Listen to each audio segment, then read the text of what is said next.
यहाँ से परीक्षा में यहाँ से प्रश्न बनाए जा सकते हैं। वे प्रोटोकॉल भी विकसित करते हैं और आयुष में वैज्ञानिक जांच को बढ़ावा देने के लिए राष्ट्रीय और अंतर्राष्ट्रीय अनुसंधान संगठनों के साथ सहयोग करते हैं। आयुष मंत्रालय अपनी अनुसंधान परिषदों, राष्ट्रीय संस्थाओं और विभिन्न योजनाओं के माध्यम से अनुसंधान परियोजनाओं के लिए वित्तीय सहायता भी देता है। यह फंड आयुष उपचारों, जड़ी बूटी आधारित दवाओं और पारंपरिक ज्ञान पर एकाग्र उच्च गुणवत्ता वाले अनुसंधान अध्ययन, नैदानिक परीक्षणों और व्यवस्थित विश्लेषणों के लिए आवंटित किए जाते हैं। बाह्य अनुसंधान योजना EMR शैक्षणिक और अनुसंधान संगठनों को वनस्पति विज्ञान, रसायन विज्ञान, फार्मेसी, फार्माकोलॉजी जैसी संबंधित विज्ञानों के साथ अनुसंधान गतिविधियां आगे बढ़ाकर वैज्ञानिक डाटा समृद्ध करके देश भर में तथा वैश्विक स्तर पर IPR मूल्य वाले नवाचारों की ओर अग्रसर होने को प्रोत्साहित करती है। आयुष शोधकर्ताओं, चिकित्सकों और विभिन्न विषयों के विशेषज्ञों के बीच सहयोग को बढ़ावा देता है। अंतर विषय अनुसंधान और सहयोगी साझेदारी को बढ़ावा देकर आयुष का उद्देश्य अभिनव समाधान खोजने के लिए विविध दृष्टिकोणों और विशेषज्ञता का लाभ उठाना है। इस सहयोगी दृष्टिकोण से एकीकृत स्वास्थ्य देखभाल का ऐसा मॉडल विकसित हो सकता है जिसमें आयुष और आधुनिक चिकित्सा दोनों की ताकत हो। आयुष मंत्रालय आयुष में ज्ञान साझा करने और वैज्ञानिक उन्नयन के लिए CSIR, CIMR और ILBS जैसे प्रतिष्ठित अनुसंधान संस्थानों, विश्वविद्यालयों और अंतर्राष्ट्रीय संगठनों के साथ सहयोग करता है। आयुष के उपचार की प्रभावशीलता, सुरक्षात्मक और इसके प्रभाव विधि तंत्र का पता लगाने के लिए मिलकर अनुसंधान किए जाते हैं, जिसमें आयुष दवाओं के वैज्ञानिक साक्ष्य तैयार करने के लिए एकीकृत अनुसंधान मॉडल का पालन किया जाता है। इस लेख में जो महत्वपूर्ण होगा वहाँ मैं बता दूंगी कि कहाँ से प्रश्न बन सकता है या किस भाग को अपने उत्तर लेखन हेतु शामिल कर सकते हैं। एम्स दिल्ली के परिसर में centre for integrative medicine and research की स्थापना आयुष उत्कृष्टता कार्यक्रम केंद्र, सेंटर ऑफ एक्सेलेंस प्रोग्राम के तहत की गई, जहां देश में पहली बार योग पर उचित वैज्ञानिक अनुसंधान शुरू हुआ। कार्डियोलॉजी, न्यूरोलॉजी, पल्मोनोलॉजी और स्त्री रोग विभागों से छोटी सफलताएं और मिडवे परिणाम अब जारी किए गए हैं, जिनकी समान समूहों और अंतर्राष्ट्रीय चिकित्सा पत्रिकाओं द्वारा सत्यापन की जा रही है। इसके अलावा मंत्रालय आयुष उत्पादों के लिए गुणवत्ता मानक तैयार और कार्यान्वित करने, उनकी सुरक्षा, प्रभावशीलता और मानकीकरण सुनिश्चित करने में शामिल है। 2022 में आयोजित वैश्विक आयुष निवेश और नवाचार शिखर सम्मेलन के दौरान प्रधानमंत्री ने पारंपरिक चिकित्सा उत्पादों को मान्यता देने के लिए आयुष चिन्ह आरंभ करने की घोषणा की, जो देश के गुणवत्ता वाले आयुष उत्पादों को प्रामाणिकता देगा। मंत्रालय भारतीय मानक ब्यूरो के साथ मिलकर मेडिकल वैल्यू ट्रैवल, चिकित्सा पर्यटन के मानक विकसित करने का काम कर रहा है। BIS में आयुष वर्टिकल आयुष को मानक विकसित करने और ISO में अपनी मजबूत उपस्थिति दर्ज करने में सक्षम करेगा। ISO मानकों के माध्यम से 165 से अधिक देशों के वैश्विक बाजारों में प्रवेश करने में मदद मिलती है। हर्बल सामग्री, पंचकर्म उपकरण और योग सहायक उपकरण के लिए अब तक कुल 17 भारतीय मानक तैयार किए गए हैं। कितने भारतीय मानक तैयार किए गए हैं, यहाँ से प्रश्न बन सकता है, तो 17 भारतीय मानक तैयार किए गए हैं। आयुष सूचना विज्ञान पर अंतर्राष्ट्रीय मानक तैयार करने के लिए ISO TC 2015 स्वास्थ्य सूचना विज्ञान के तहत ISO में एक समर्पित कार्य समूह WUG 10 पारंपरिक चिकित्सा बनाया गया है। आयुष उत्पादों और प्रथाओं के गुणवत्ता मानक आयुष प्रणालियों की वैज्ञानिक विश्वसनीयता बनाए रखने और लोगों को आश्वस्त करने में मदद करते हैं।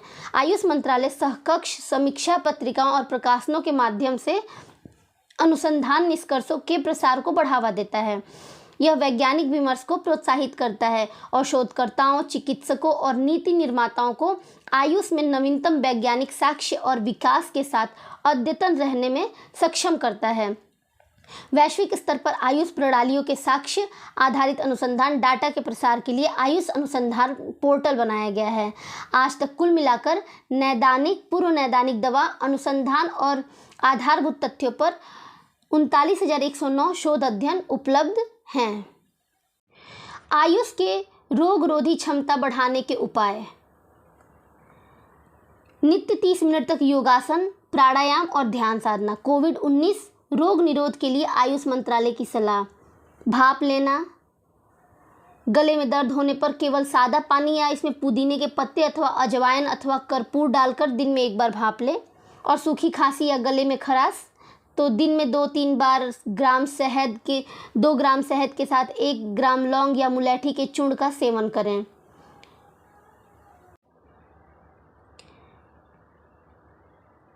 आगे आते हैं तो मंत्रालय आयुष क्षेत्र में शोधकर्ताओं, चिकित्सकों और हितधारकों के लिए प्रशिक्षण कार्यक्रमों, कार्यशालाओं और सम्मेलनों का आयोजन करके क्षमता निर्माण पर ध्यान केंद्रित करता है। इन पहलों का उद्देश्य अनुसंधान कौशल बढ़ाना, अनुसंधान नैतिकता बढ़ाना और आयुष पेशेवरों के बीच वैज्ञानिक मानसिकता को बढ़ावा देना। ये भी अपने आप में बहुत इंपॉर्टेंट लाइन है कि इन सम्मेलनों का आयोजन करके क्या फ़ायदा होगा। तो क्षमता निर्माण पर ध्यान केंद्रित करता है और उद्देश्य है कि अनुसंधान कौशल बढ़ाता है, अनुसंधान नैतिकता बढ़ती है, आयुष पेशेवरों के बीच वैज्ञानिक मानसिकता को बढ़ावा मिलता है। हाल में मंत्रालय ने ICMR के साथ एक समझौता ज्ञापन पर हस्ताक्षर किए हैं, जिसमें क्षमता निर्माण को मुख्य विषय के रूप में शामिल किया गया है। यहाँ एक डेटा शामिल किया गया है जो अपने आप में बहुत ही महत्वपूर्ण है कि 80% जो विश्व की जनसंख्या है वो स्वास्थ्य कल्याण के लिए पारंपरिक औषधियों पर निर्भर है। इस डेटा को किसी भी उत्तर लेखन में शामिल किया जा सकता है या फैक्ट के रूप में किसी भी एग्जाम में पूछा जा सकता है। विश्व स्वास्थ्य संगठन के 170 सदस्य देशों ने अपने यहाँ पारंपरिक औषधियाँ प्रचलित होने की सूचना दी हैं। जड़ी बूटी आधारित औषधियों, सौंदर्य उत्पादों और आरोग्य केंद्रों के उद्योग को अनुमानित मूल्यांकन खरबों डॉलर में है। आधुनिक विज्ञान और पारंपरिक चिकित्सा एक साथ एक स्थान पर। आयुष मंत्रालय आधुनिक स्वास्थ्य देखभाल प्रथाओं के साथ आयुष पद्धतियों को एकीकृत करने की दिशा में काम करता है। इसमें मुख्य धारा के स्वास्थ्य सेवा प्रदाताओं के साथ सहयोग करना, एकात्मक दृष्टिकोण पर शोध करना और आयुष तथा आधुनिक चिकित्सकों के बीच अंतर विषय संवाद को बढ़ावा देना शामिल है। राष्ट्रीय स्वास्थ्य नीति 2017 ने एकीकृत स्वास्थ्य देखभाल की बहुलवादी प्रणाली के भीतर आयुष की क्षमता को मुख्य धारा में लाने की जोरदार वकालत की है। पूछ सकता है कि राष्ट्रीय स्वास्थ्य नीति कब की है, तो ये भी एक इम्पॉर्टेंट फैक्ट है। यह राष्ट्रीय स्वास्थ्य मिशन अनुसंधान और शिक्षा में आयुष को एकीकृत करने की आवश्यकता पर फिर से बल देता है। इसके अनुरूप कई पहल शुरू की गई जो मंत्रालय के तहत लागू की जा रही हैं। राष्ट्रीय स्वास्थ्य देखभाल और विशेषज्ञतापूर्ण स्वास्थ्य सेवा में एकीकृत चिकित्सा के सफल मॉडलों में NPCDCS, NRHM, निमहंस, कार्यात्मक एकीकरण, फंक्शनल इंटीग्रेशन और क्रॉस रेफरल विशेषज्ञतापूर्ण स्वास्थ्य सेवा सेटअप्स सफदरजंग अस्पताल में RCH, CIMR, AIIMS, NCI Jhajjar आदि में आयुष पद्धतियों का एकीकरण शामिल है। ये प्रयास न केवल आयुष प्रथाओं की विश्वसनीयता और स्वीकृति में योगदान कर रहे हैं, बल्कि मुख्य धारा की स्वास्थ्य देखभाल प्रणालियों में आयुष के एकीकरण की सुविधा भी प्रदान कर रहे हैं, जो रोगी देखभाल और कल्याण के लिए एक समग्र और साक्ष्य आधारित दृष्टिकोण प्रदान करते हैं। इस प्रकार आयुष एक स्थायी और किफ़ायती समाधान देता है जो अभिनव सोच से प्रेरित है तथा देश और दुनिया के स्वास्थ्य देखभाल संबंधी आवश्यकताएं पूरी करते हुए दूरी पाटने में सहायक हो सकता है। पारंपरिक चिकित्सा का विश्व का पहला और एकमात्र WHO global centre for traditional medicine Bharat सरकार के समर्थन में जामनगर में स्थापित किया जा रहा है। ये भी एक बहुत ही इम्पॉर्टेंट फैक्ट है कि पारंपरिक चिकित्सा का विश्व का पहला और एकमात्र WHO global centre for traditional medicine Bharat सरकार के समर्थन में कहाँ स्थापित हो रहा है, तो जामनगर में स्थापित हो रहा है। अनुसंधान सार्वजनिक स्वास्थ्य और क्षमता निर्माण के साथ एक संपूर्ण प्रणाली दृष्टिकोण अपनाते हुए WHO GCTM पारंपरिक चिकित्सा के वैज्ञानिक आधार मजबूत करने का प्रयास है। इसका उद्देश्य पारंपरिक चिकित्सा को मुख्य धारा की स्वास्थ्य सेवा में एकीकृत करना, साक्ष्य आधारित प्रथाएं सुनिश्चित करना और पारंपरिक चिकित्सा सेवाओं की समग्र गुणवत्ता और पहुंच को बढ़ाना है। WHO की समग्र पारंपरिक चिकित्सा रणनीति के रूप में इसमें वैश्विक स्वास्थ्य और सतत विकास और पारंपरिक चिकित्सा के अधिकतम योगदान के लिए साक्ष्य और सीखने, डाटा और विश्लेषिकी, स्थिरता और इक्विटी तथा नवाचार और प्रौद्योगिकी पर अधिक ध्यान दिया गया है। यह पारंपरिक चिकित्सा से संबंधित वैश्विक स्वास्थ्य मामलों का नेतृत्व करेगा और दुनिया भर में आयुष पद्धतियां स्थापित करने में मददगार होगा। इसकी प्रमुख जिम्मेदारियों में से एक पारंपरिक चिकित्सा की गुणवत्ता, सुरक्षा, प्रभावकारिता, पहुंच और उचित उपयोग सुनिश्चित करना होगा। इसमें विभिन्न तकनीकी क्षेत्रों में मानदंडों, मानकों और दिशा निर्देश विकसित करना शामिल होगा। साथ ही डाटा संग्रह, विश्लेषिकी और प्रभाव मूल्यांकन के लिए उपकरण और कार्यप्रणाली भी शामिल होगी। केंद्र एक WHO पारंपरिक चिकित्सा सूचना विज्ञान केंद्र की स्थापना पर विचार कर रहा है, जिसमें आपसी सहयोग के लिए मौजूदा पारंपरिक चिकित्सा डाटा बैंक, आभासी पुस्तकालय, शैक्षणिक संस्थान और अनुसंधान संस्थानों को एक साथ एक जगह लाया जा सके। इसके अलावा global centre for traditional medicine संबद्ध उद्देश्यों के लिए विशिष्ट क्षमता निर्माण और प्रशिक्षण कार्यक्रम तैयार करेगा। यह कार्यक्रम परिसर में निवासीय, ऑनलाइन या विश्व स्वास्थ्य संगठन WHO अकादमी तथा महत्वपूर्ण सहयोगियों की भागीदारी से संचालित किए जा सकते हैं। इसका उद्देश्य संबंधित विषयों में ज्ञान और विशेषज्ञता बढ़ाना और पारंपरिक औषधि को स्वास्थ्य सेवा प्रणाली में शामिल करना है। कुल मिलाकर वैश्विक स्तर पर पारंपरिक औषधि को बढ़ावा देने के लिए जामनगर में WHO global centre for traditional medicine एक महत्वपूर्ण कदम है। कुल मिलाकर यह वैश्विक स्वास्थ्य और सतत विकास के लाभ के लिए पारंपरिक चिकित्सा की गुणवत्ता, पहुंच और प्रभावी उपयोग को बढ़ावा देने में साक्ष्य आधारित दृष्टिकोण, सहयोग और क्षमता निर्माण का महत्व रेखांकित करता है। आयुष में अनुसंधान का व्यवहारिक मॉडल। आयुष स्वास्थ्य देखभाल की एक प्रणाली के रूप में स्वास्थ्य देखभाल में उत्पन्न चुनौतियों का सामना करने के लिए अनुसंधान के अस्पष्ट क्षेत्रों की पहचान करता है और उन पर ध्यान देता है। ये लाइन अपने आप में बहुत महत्वपूर्ण है। यह इन चुनौतियों को दूर करने और व्यक्तियों की समग्र आरोग्य क्षमता बढ़ाने का अभिनव समाधान चाहता है। आयुष अनुसंधान के अस्पष्ट क्षेत्रों को कैसे देखता है और स्वास्थ्य देखभाल चुनौतियों से कैसे निपटता है, इसके लिए कुछ उदाहरण दिए गए हैं। पहला क्या है? पारंपरिक ज्ञान का पता लगाना। प्राचीन ज्ञान में गहरे जड़ तक जुड़ी आयुष पद्धतियाँ पारंपरिक ज्ञान का खजाना है, जो हमें मौजूदा स्वास्थ्य चुनौतियों के लिए अंतर्दृष्टि और संभावित समाधान दे सकती है। आयुष अनुसंधान का उद्देश्य स्वास्थ्य और आरोग्य के अभिनव दृष्टिकोण तलाशने के लिए सदियों से संचित पारंपरिक ज्ञान का अध्ययन कर इसे सिद्ध करना है। पारंपरिक ज्ञान डिजिटल लाइब्रेरी TKDL भारतीय पारंपरिक औषधीय ज्ञान की संरक्षा और अंतर्राष्ट्रीय पेटेंट कार्यालयों में इसका दुरुपयोग रोकने के लिए भारत की अग्रणी पहल है। तो TKDL क्या है? TKDL है पारंपरिक ज्ञान डिजिटल लाइब्रेरी, जो भारतीय पारंपरिक औषधि ज्ञान की संरक्षा और अंतर्राष्ट्रीय पेटेंट कार्यालयों में इसका दुरुपयोग रोकने के लिए भारत की अग्रणी पहल है। पारंपरिक ज्ञान के स्वदेशी और स्थानीय समुदायों के लिए एक कीमती लेकिन कमजोर संपदा है, जो अपनी आजीविका के लिए इस पर निर्भर है। दूसरा क्या है कि आधुनिक वैज्ञानिक विधियां एकीकृत करना।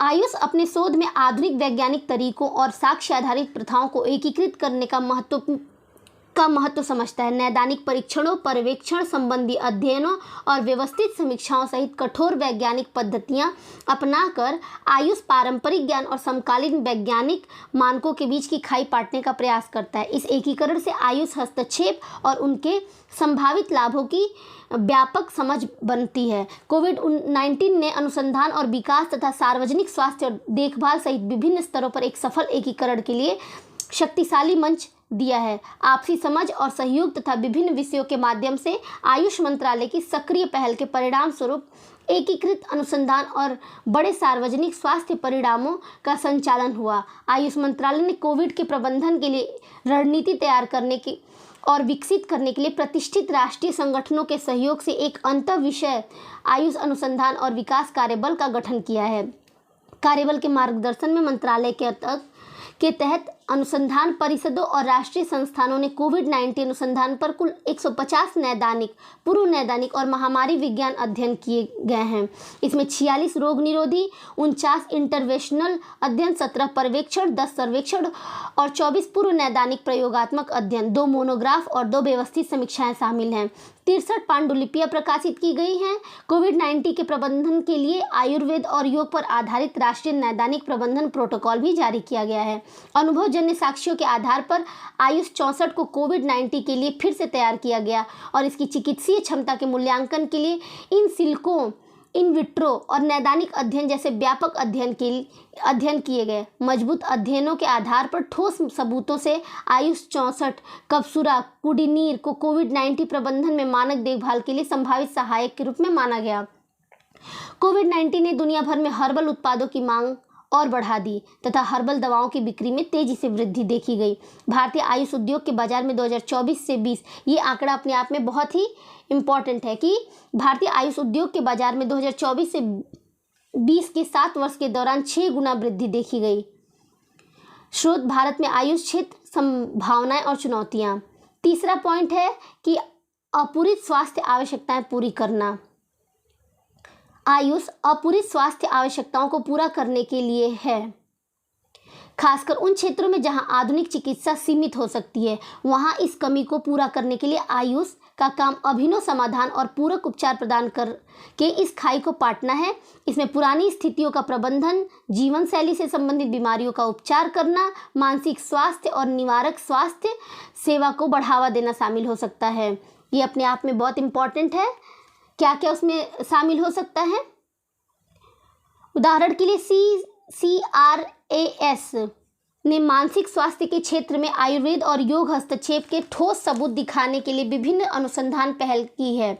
अधिकांश नैदानिक अध्ययन निमहंस, बेंगलुरु के सहयोग से किए गए। मानसिक स्वास्थ्य संबंधी रोग की स्थिति में आयुर्वेद उपचार में प्री क्लिनिकल अध्ययन और सर्वेक्षण अध्ययन भी किए गए हैं। इसी प्रकार CIMR एम्स में उत्कृष्टता केंद्र के तहत मानसिक स्वास्थ्य सहित रोग पर योग आधारित अनुसंधान एवं विकास अध्ययन किए जा रहे हैं। इसी प्रकार CIMR एम्स में उत्कृष्टता केंद्र के तहत मानसिक स्वास्थ्य सहित रोग पर योग आधारित अनुसंधान एवं विकास अध्ययन किए जा रहे हैं। संज्ञानात्मक न्यूनता, कॉग्निटिव डेफिसिट के प्रबंधन में ब्राह्मी घृत और ज्योतिषमती तैला का नैदानिक मूल्यांकन, IT पेशेवरों के बीच व्यावसायिक तनाव में आयुष SR टैबलेट, अल्जाइमर रोग में सरसवत घृत की न्यूरो प्रोटेक्टिव भूमिका, मनोद्वेग, सामान्य चिंता विकार आदि के प्रबंधन में व्यापक आयुर्वेदिक हस्तक्षेप सफलतापूर्वक किया गया है। चौथा है जीवन शैली संशोधन प्रोत्साहित करना। आयुष स्वास्थ्य बनाए रखने और इसे सुधारने में जीवन शैली में संशोधन की भूमिका पर बल देता है। आयुष में अनुसंधान स्वस्थ जीवन शैली को बढ़ावा देने के अभिनव तरीके खोजता है, जिसमें योग, ध्यान, आहार निर्देश और प्राकृतिक उपचार जैसी प्रथाएं शामिल की गई हैं। आयुष निवारक स्वास्थ्य देखभाल पर ध्यान देकर और व्यक्ति को आरोग्य बने रहने में सशक्त बनाकर स्वास्थ्य देखभाल संबंधी चुनौतियों को काबू करने में मदद करता है।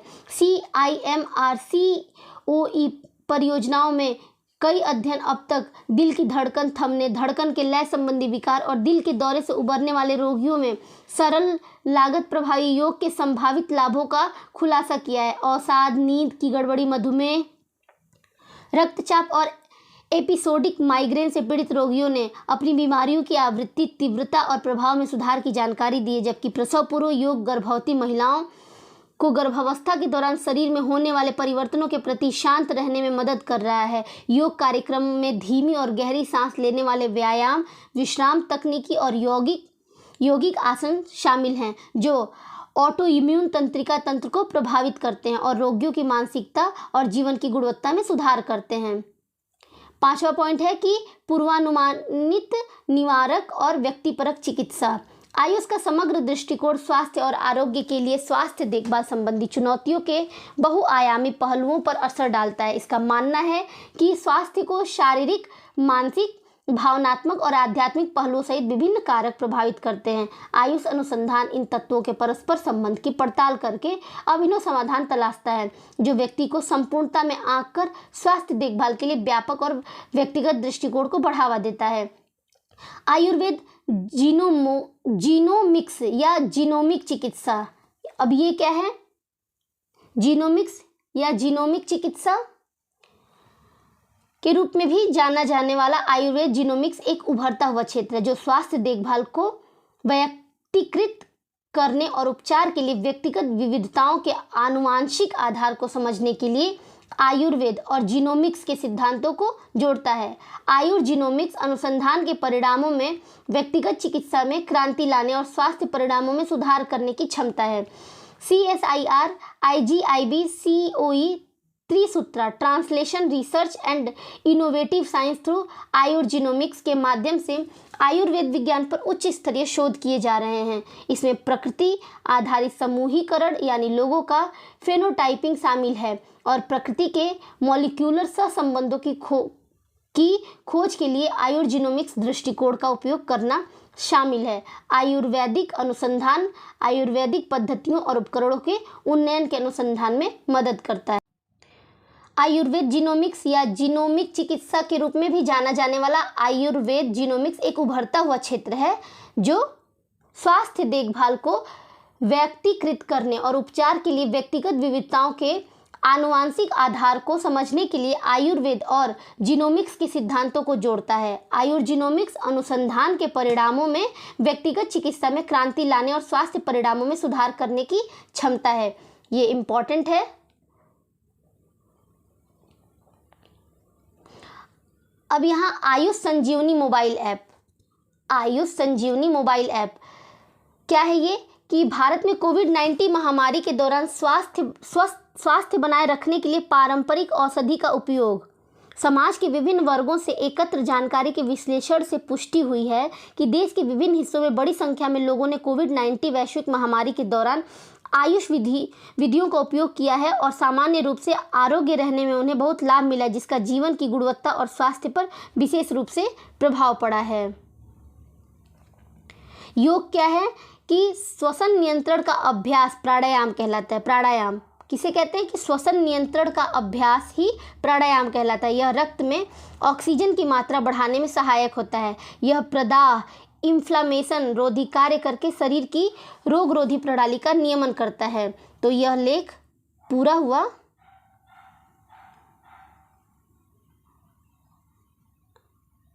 अभी इसमें कुछ और पॉइंट्स बचे हैं। CSIR IGIB में अब तक किए गए आयुर्जीनोमिक्स अध्ययन ने न केवल इन दो पद्धतियों के लिए एक नया मॉलिक्यूलर ढांचा प्रदान किया, बल्कि इस बात पर भी प्रकाश डाला है कि यह एकीकृत दृष्टिकोण मार्करों की खोज और पूर्वानुमानित और व्यक्तिगत चिकित्सा के लिए चिकित्सीय हस्तक्षेप के विकास में तेजी ला सकता है। सार्वभौमिक स्वास्थ्य कवरेज और सतत विकास लक्ष्य SDG प्राप्त करने में आयुष, ये अपने आप में बहुत महत्वपूर्ण है कि SDG लक्ष्य को प्राप्त करने में आयुष किस तरीके से मदद कर रहा है। स्वास्थ्य देखभाल की आयुष प्रणाली में भारत में स्वास्थ्य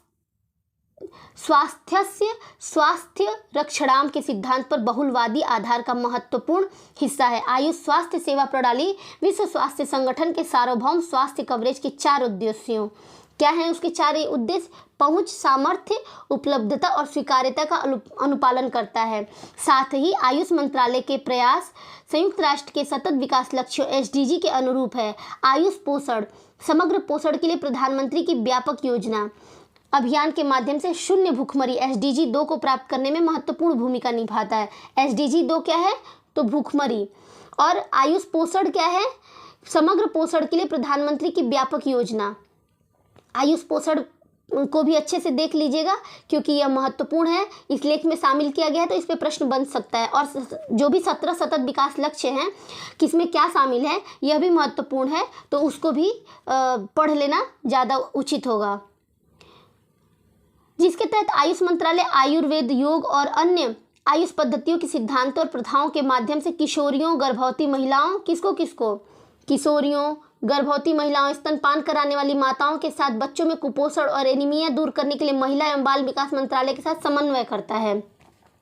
आयुष स्वास्थ्य सेवा, राष्ट्रीय आयुष मिशन, एकीकृत स्वास्थ्य कार्यक्रमों और AHWC के माध्यम से अच्छे स्वास्थ्य और कल्याण SDG 3 और कम असमानताओं SDG 10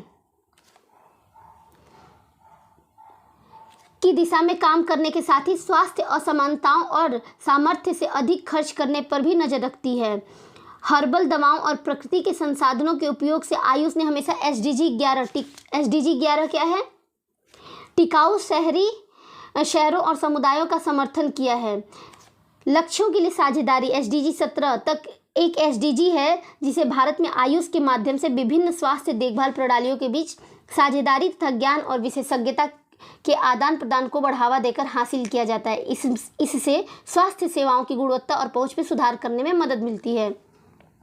एकीकृत दृष्टिकोण पारंपरिक और आधुनिक दोनों प्रणालियों की ताकत पहचानता है, जिससे स्वास्थ्य के लिए अधिक समग्र और रोगी केंद्रित दृष्टिकोण मिलता है। वन वर्ल्ड वन हेल्थ, एक विश्व एक स्वास्थ्य की उभरती अवधारणाओं वैश्विक स्वास्थ्य चुनौतियों से निपटने के लिए विभिन्न क्षेत्रों और हितधारकों के बीच सहयोग और समन्वय की आवश्यकता पर बल देती है। कोविड ने वन वर्ल्ड वन हेल्थ दृष्टिकोण की आवश्यकता पर भी प्रकाश डाला है, जो मानव, पशु और पर्यावरणीय स्वास्थ्य के परस्पर संबंध उजागर करता है। आयुष पद्धतियां पीढ़ी दर पीढ़ी चले आ रहे पारंपरिक ज्ञान और प्रथाओं में निहित है। इस ज्ञान में मानव, पशु जगत और पर्यावरण के बीच संबंधों की गहरी समझ शामिल है।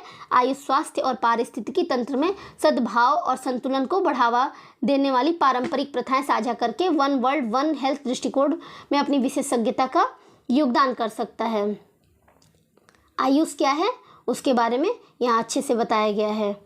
निष्कर्ष कि G20 की अध्यक्षता, WHO, GCTM आदि जैसी प्रमुख पहलों का मुख्य बिंदु है वसुधैव कुटुंबकम।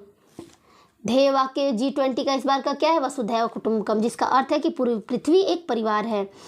यह एक ऐसा दर्शन है जो सभी प्राणियों की एक दूसरे पर निर्भरता और एक स्वस्थ तथा अधिक न्यायसंगत विश्व बनाने के लिए सहयोग के महत्व पर बल देता है। आयुष ने हमेशा भारतीय और वैश्विक स्वास्थ्य सेवा प्रणाली और सभी को गुणवत्तापूर्ण स्वास्थ्य सेवाएं प्रदान करने में महत्वपूर्ण भूमिका निभाई है, जो सस्ती और सुलभ है। इसी दृष्टि के अंतर्गत अनुसंधान और अभिनव समाधानों के क्षेत्रों में आयुष का ध्यान स्वास्थ्य संबंधी देखभाल की चुनौतियां दूर करने और समग्र आरोग्य में सुधार के लिए प्रतिबद्धता दर्शाता है। जीवन विज्ञान के रूप में आयुष एक समग्र दृष्टिकोण, व्यक्तिगत चिकित्सा, निवारक उपायों, आधुनिक चिकित्सा के साथ एकीकरण, वैज्ञानिक अनुसंधान आधारित प्रथाओं और पारंपरिक ज्ञान के संरक्षण को अपनाकर आबादी के स्वास्थ्य को बढ़ावा देता है और उनकी रक्षा करता है।